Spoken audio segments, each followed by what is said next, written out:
So today I'm going to be profiling a fruit that I've wanted to try for quite some time, and that is the breadfruit.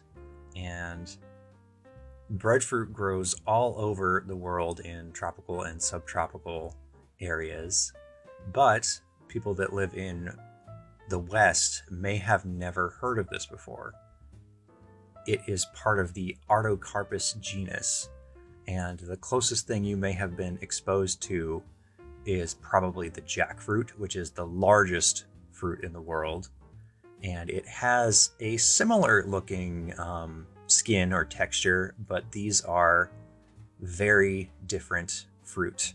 Now, breadfruit are native to the South Pacific from New Guinea through the Malay archipelago, and it's spread through the rest of the Pacific in the hands of seafaring islanders who settled the numerous islands of Melanesia, Micronesia, and Polynesia, where breadfruit has been cultivated for over 3,000 years.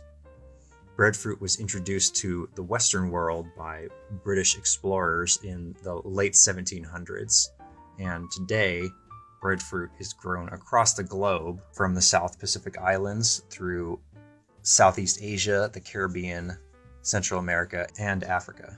They are a large, football-sized fruit, weighing as much as 12 pounds and averaging 10 to 30 centimeters in diameter. So, now that I have finally gotten to try it, I pulled some strings, and by pull some strings, I mean I ordered a fruit box, which is more expensive than I would like, but I went through the trouble of ordering it during a little family reunion with my girlfriend's family because her family are Pacific Islanders. So it's been some time since they've had breadfruit, and I've never had breadfruit. I've just gotten to hear all about it. So I thought it would be the perfect time to try it out because it would be prepared by someone that knows what they're doing, and would get the authentic or semi-authentic experience.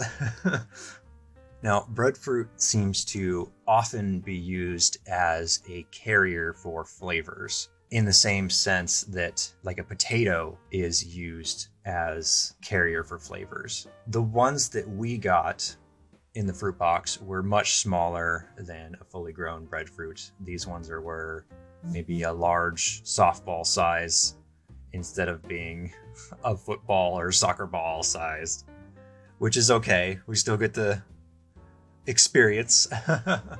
But it did mean that they were a little bit older because they got shipped to us. And so it kind of limited some of our options for how to prepare these ones. So we ended up using them for a dessert style dish. These ones were cooked in coconut oil and kind of served up, and they were fine as they were, but they lacked a little bit of pop to them. So we just kind of sprinkled some sugar on them, and then that really kind of brought it all together and kind of showed me what this fruit could do, and I quite enjoyed it. At some point, I'm going to have to try more dishes with breadfruit. Hopefully we can get out to some place where they are growing and get the real experience instead of having them shipped several states. So I'm sure I will be making more videos about breadfruit because I am very intrigued by it. I am attempting to grow it in my greenhouse. I have failed a couple times because I didn't know what I was doing and didn't understand how sensitive they can be to environmental and weather conditions. So I've killed a couple, and I'm working on my third one. It's doing fine so far. I'm also growing a cousin or relative of breadfruit called breadnut, which is basically the seeded version of breadfruit. And I'm growing those from seed, and they've all germinated, and they're doing fine so far. So we'll see how far I get with those. But being as the breadfruit and the breadnut are more sensitive to environmental conditions, we'll see. I'll probably post some updates about those. but it's a fun thing to experiment with anyways. So I mentioned that breadfruit was native to the South Pacific and kind of spread across the world. And it is a crop that is becoming more and more important for developing areas because it is an energy-rich food that is a good source of carbohydrates and antioxidants, and gluten-free, low in fat, complete protein, all of that, and contains vitamin C, B, fiber, minerals such as calcium, iron, and potassium. So it's a nutrient-rich food that can really supplement the diets of people living in developing nations. I'm going to paraphrase this story a little bit, but there is a famous mutiny in which a certain captain, William Bligh, was captaining the HMS Bounty and instructed the transport of over 1,000 breadfruit trees from Tahiti to the Caribbean. However, his crew mutinied and Bligh was banished from the ship and the breadfruit trees were tossed overboard. But later, there would be another ship that Bligh commissioned, like 4 or 5 years later, the HMS Providence, which successfully completed this breadfruit mission and helped to spread breadfruit into other areas. And apparently, some of the original trees that were planted over 200 years ago in Jamaica are still producing fruit on the island to this day, which is fascinating. And breadfruit remains a staple of Jamaican cuisine.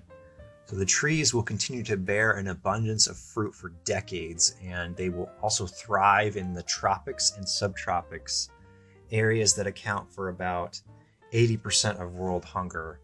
As I mentioned, these are becoming a really good crop for filling those gaps. There's a group, the National Tropical Botanical Garden in Hawaii, has established the Breadfruit Institute, which manages the largest breadfruit collection in the world and is working to address world hunger by exporting thousands of trees around the globe as a sustainable food source. So this is an interesting one because so many people have not heard about it, but it's becoming more prevalent year by year because it's filling that hungry gap for developing nations.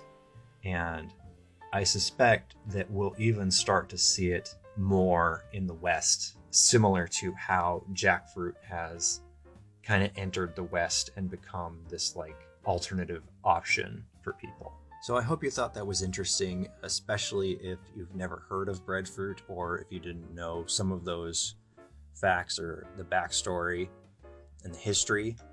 I will definitely be doing more videos on this particular fruit since I'm trying to grow them, and it's relative to breadnut. I'm even trying to grow jackfruit, but anyway, that's another topic for another video. But I will include more resources and information about this fruit in the description because there's so much more to explore with this, and I'm certain that I didn't do it justice here, and that's why I want to do more videos on it in the future. But this is kind of just an intro to this fruit and its history. So yeah, I will see you guys in the next one.